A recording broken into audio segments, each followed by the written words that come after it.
Audio क्रमांक 2। पुस्तक का नाम भारतीय संस्कृति के आधारभूत तत्व।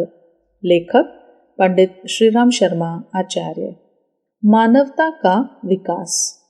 किसी भी व्यक्ति का सांस्कृतिक महत्व इस बात पर निर्भर है कि उसने अपने अहं से अपने को कितना बंधन मुक्त कर लिया है।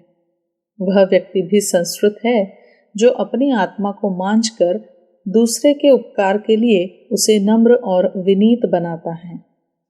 जितना व्यक्ति मन कर्म वचन से दूसरों के प्रति उपकार की भावनाओं और विचारों को प्रधानता देगा, उसी अनुपात से समाज में उसका सांस्कृतिक महत्व बढ़ेगा। दूसरों के प्रति की गई भलाई अथवा बुराई को ध्यान में रखकर ही हम किसी व्यक्ति को भला बुरा कहते हैं। सामाजिक सद्गुण ही जिनमें दूसरों के प्रति अपने कर्तव्य पालन या परोपकार की भावना प्रमुख है, व्यक्ति की संस्कृति को प्रौढ़ बनाती है। संसार के जिन विचारकों ने इन विचार तथा कार्य प्रणालियों को सोचा और निश्चय किया है, उनमें भारतीय विचारक सबसे आगे रहे हैं। विचारों के पकड़ और चिंतन की गहराई में हिंदू धर्म की तुलना अन्य संप्रदायों से नहीं हो सकती। भारत के हिंदू विचारकों ने जीवन मंथन कर जो नवनीत निकाला है, उसके मूलभूत सिद्धांतों में वह कोई दोष नहीं मिलता जो अन्य संप्रदायों या मत मजहबों में मिल जाता है। हिंदू धर्म महान मानव धर्म है, व्यापक है और समस्त मानव मात्र के लिए कल्याणकारी है। वह मनुष्य में ऐसे भाव और विचार जागृत करता है जिन पर आचरण करने से मनुष्य और समाज स्थायी रूप से सुख और शांति का अमृत घूंट पी सकता है। हिंदू संस्कृति में जिन उदार तत्वों का समावेश है, उनमें तत्वज्ञान के वे मूल सिद्धांत रखे गए हैं जिनको जीवन में ढालने से आदमी सच्चे अर्थों में मनुष्य बन सकता है। संस्कृति शब्द का अर्थ है सफाई, स्वच्छता, शुद्धि या सुधार। जो व्यक्ति सही अर्थों में शुद्ध है, जिसका जीवन परिष्कृत है, जिसकी रहन सहन में कोई दोष नहीं है, जिसका आचार व्यवहार शुद्ध है, वही सभ्य और सुसंस्कृत कहा जाएगा। सम्यक करणम संस्कृति। प्रकृति की दी हुई भद्दी मोटी कुदरती चीज को सुंदर बनाना, संभाल कर रखना, अधिक उपयोगी और श्रेष्ठ बनाना उसकी संस्कृति है। जब हम भारतीय या हिंदू संस्कृति शब्दों का प्रयोग करते हैं, तो हमारा तात्पर्य उन मूलभूत मानव जीवन में अच्छे संस्कार उत्पन्न हो सकते हैं और जीवन शुद्ध परिष्कृत बन सकता है। हम देखते हैं कि प्रकृति में पाई जाने वाली वस्तु प्रायः साफ नहीं होती। बहुमूल्य हीरे, मोती, मानिक आदि सभी को शुद्ध करना पड़ता है। कटाई और सफाई से उनका सौंदर्य और निखर उठता है और कीमत बढ़ जाती है।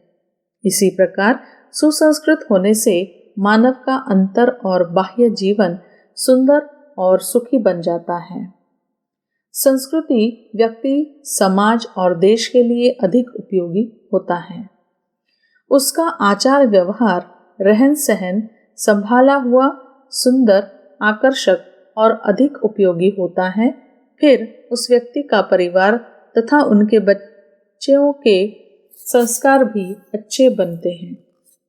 इस प्रकार मानव मात्र ऊंचा और परिष्कृत होता है और सद्भावना, सच्चरित्रता और सद्गुणों का विकास होता जाता है।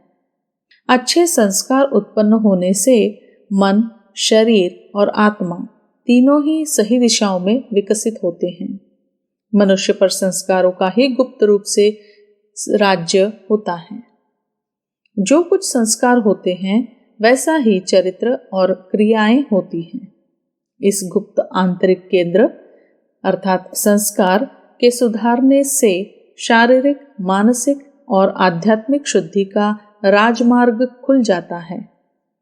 तात्पर्य यह है कि संस्कृति जितनी अधिक फैलती है, जितना ही उसका दायरा बढ़ता जाता है, उतना ही मानव स्वर्ग के स्थायी सौंदर्य और सुख के समीप आता जाता है। सुसंस्कृत मनुष्यों के समाज में ही अक्षय सुख शांति का आनंद लिया जा सकता है। संसार की समस्त संस्कृतियों में भारत की संस्कृति ही प्राचीनतम है। आध्यात्मिक प्रकाश संसार को भारत की देन है। गीता, उपनिषद, पुराण इत्यादि श्रेष्ठतम मस्तिष्क की उपज है। हमारे जीवन का संचालन आध्यात्मिक आधारभूत तत्वों पर टिका हुआ है। भारत में खान पान, सोना बैठना, शौच स्नान, जन्म मरण, यात्रा, विवाह, तीज त्योहार आदि उत्सवों का निर्माण भी आध्यात्मिक बुनियादों पर है।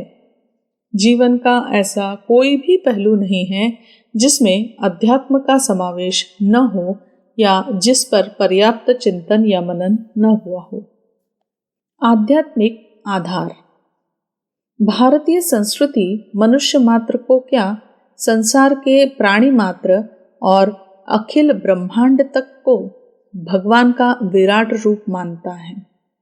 भगवान इस विराट में आत्मरूप होकर प्रतिष्ठित है और विश्व के समस्त जीव जंतु, प्राणी, स्थावर जंगम उसमें स्थिर है। वे अंग हैं और ये सब अंग जीवन के अंत तक सब में यह भावना समाविष्ट रहे, एक मित्र इसी के लिए योग्यता, बुद्धि, सामर्थ्य के अनुसार अनेक कर्तव्य निश्चित हैं। कर्तव्यों में विभिन्नता होते हुए भी प्रेरणा में समता है, एक निष्ठा है, एक उद्देश्य है और यह उद्देश्य अध्यात्म कहलाता है। यह अध्यात्म लादा नहीं गया है, थोपा नहीं गया है, बल्कि प्राकृतिक होने के कारण स्वाभाविक है। विराट के दो भाग हैं, एक है अंततः चैतन्य और दूसरा है बाह्य अंग। बाह्य अंग के समस्त अवयव यानी अवयव अपनी अपनी कार्य दृष्टि से स्वतंत्र सत्ता रखते हैं। कर्तव्य भी उनकी उपयोगिता की दृष्टि से प्रत्येक के भिन्न भिन्न हैं, लेकिन ये सब हैं उस विराट अंग की रक्षा के लिए, उस अंतः चैतन्य को बनाए रखने के लिए। इस प्रकार अलग होकर और अलग कर्मों में प्रवृत्त होते हुए भी जिस एक चैतन्य के लिए उनकी गति हो रही है, वही हिंदू संस्कृति का मूलाधार है। गति की यह एकता, समता विनष्ट न हो, इसी के लिए संस्कृति के साथ धर्म जोड़ा गया है और यह योग ऐसा हुआ है जिसे पृथक नहीं किया जा सकता। यहाँ तक कि दोनों समानार्थक से दिखाई पड़ते हैं। धर्म शब्द की व्युत्पत्ति से ही विराट की एकता का भाव स्पष्ट हो जाता है। जो वास्तविकता है उसी को धारण रखना धर्म है। वास्तविक है, चैतन्य है, यह नित्य है, अनश्वर है, शाश्वत है। सभी धर्मों में आत्मा के नित्यत्व को, शाश्वतपन को स्वीकार किया गया है, लेकिन अंगांगों में पृथक दिखाई देते रहने पर भी जो उसमें एकत्व है उसके सुरक्षित रखने की ओर ध्यान न देने से विविध संप्रदायों की सृष्टि हो पड़ी है। हिंदू धर्म में एकता को बनाए रखने, जागृत रखने की प्रवृत्ति अभी तक कायम है। यही कारण है कि संसार में नाना संप्रदायों, मजहबों की सृष्टि हुई, लेकिन आज उनका नाम ही शेष है, पर हिंदू धर्म अपनी विशालता के साथ जीवित है। हिंदू धर्म वास्तव में मानव धर्म है। मानव की सत्ता जिसके द्वारा कायम रह सकती है और जिससे वह विश्व चैतन्य के विराट अंग का अंग बना रह सकता है, उसी के लिए इसका आदेश है। इसीलिए हिंदू संस्कृति में इस स्पर्धा से बचने के लिए जीवन के आरंभ काल में प्रत्येक को स्वरूप ज्ञान करने का आदेश है। चिन्मय सत्ता के साथ, विराट के साथ व्यक्ति को जोड़ने वाली इस कड़ी का नाम ब्रह्मचर्याश्रम है। ब्रह्मचर्याश्रम इस नाम से ही ध्वनित होता है कि मानव की वह स्थिति है जिसमें कि ब्रह्म में, विराट पुरुष में विश्वात्मा में भ्रमण करना, उसके प्रति अपने को समर्पित रख करना सिखाया जाता है। ब्राह्मण, क्षत्रिय, वैश्य, शूद्र नाम से जिन चारों वर्णों को व्यक्त किया जाता है, उनका विभेद उनकी कार्यक्षमता की दृष्टि से ही किया गया है और फिर इन्हीं चारों में अंतर्भाव हो जाता है। ब्रह्मचर्याश्रम इन चारों को ही ब्रह्म में वर्ण करने की विद्या सिखाता है। शरीर के मुख, बाहु, उरु, पाद का काम अपने लिए नहीं है, समस्त शरीर के लिए है। उसी प्रकार ब्राह्मण, क्षत्रिय, वैश्य, शूद्र का काम अपने लिए नहीं, विराट पुरुष के लिए है। इस दृष्टि को अंत तक बनाए रखने की शिक्षा ब्रह्मचर्याश्रम में दी जाती है। तब दूसरी अवस्था आती है, यह गृहस्थाश्रम है। यह आश्रम कर्म प्रधान है, व्यवहार प्रधान है। जो शिक्षा पाई है उसे जीवन में लाना है। इस शिक्षा का क्रियात्मक रूप गृहस्थाश्रम से, आश्रम से आरंभ होता है। वानप्रस्थ में इसकी वृद्धि होती है और संन्यास में परिपक्वता आती है। इस प्रकार शरीर में रहकर और शरीर रक्षा के लिए ही अपना रक्षण और अस्तित्व बनाए रखकर शरीर के प्रति आत्मोत्सर्ग कर देना शरीर रांगों का काम है। विश्व आत्मा के लिए उसी प्रकार अपना अस्तित्व रखकर कार्य करते हुए उत्सर्ग कर देना वर्ण धर्म का उद्देश्य है। चैतन्य शक्ति को क्षण भर भी न भुलाने वाली यह हिंदू संस्कृति हमेशा आत्मा की ओर ही अभिमुख रहती है और इसी प्रकार अभिमुख रहना ही हिंदू धर्म को बचाए रहने का एकमात्र साधन है। हिंदू धर्म अध्यात्म प्रधान रहा है। आध्यात्मिक जीवन उसका प्राण है। अध्यात्म के प्रति उत्सर्ग करना ही सर्वोपरि नहीं है, बल्कि पूर्ण शक्ति का उद्भव और उत्सर्ग दोनों की ही आध्यात्मिक जीवन में आवश्यकता है। कर्म करना और कर्म को चैतन्य के साथ मिला देना ही यज्ञमय जीवन है। यह यज्ञ जिस संस्कृति का आधार होगा, वह संस्कृति और संस्कृति को मानने वाली जाति हमेशा अमर रहेगी। हिंदू जाति कभी भी धन के पीछे नहीं पड़ी। ऐश्वर्य, यश, प्रतिष्ठा, धन इत्यादि सब कुछ इन्हें विपुलता से प्राप्त हुआ।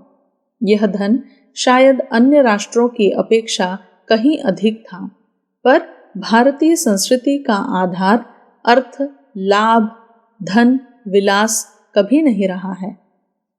युगों तो भारत शक्तिशाली बना रहा, पर तो भी शक्ति उसका आदर्श कभी नहीं बना। अपनी शक्ति का कभी उसने दुरुपयोग नहीं किया। साम्राज्य बढ़ाने, दूसरों का दमन करने, हिंसा, मारकाट या पदलोलुपता का भारत कभी शिकार नहीं बना। धन और पाशविक शक्ति कभी भी उसकी प्रेरणा शक्तियां नहीं बन सकी।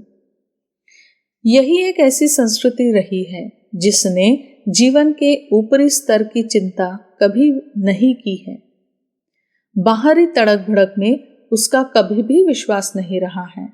यह सांसारिक जीवन सत्य नहीं है, सत्य तो परमात्मा है, हमारे अंदर बैठी हुई साक्षात ईश्वर स्वरूप आत्मा है। वास्तविक उन्नति तो आत्मिक उन्नति है। इसी उन्नति की ओर हमारी प्रवृत्ति बढ़े, इसी में हमारा सुख दुख हो, यही हमारा लक्ष्य रहा है। अपने ह्रास के इतिहास में भी भारत ने अपनी संस्कृति, अपने धर्म, अपने उच्च आदर्शों को प्रथम स्थान दिया है। हिंदू का खाना धार्मिक, पीना धार्मिक, उसकी नींद धार्मिक, उसकी वेशभूषा धार्मिक, उसके विवाह, मृत्यु आदि धार्मिक, अर्थात सर्वत्र ईश्वर, आत्मा और धर्म की प्रेरणा रही है। यही इस देश और जाति की सजीवता का एक कारण है।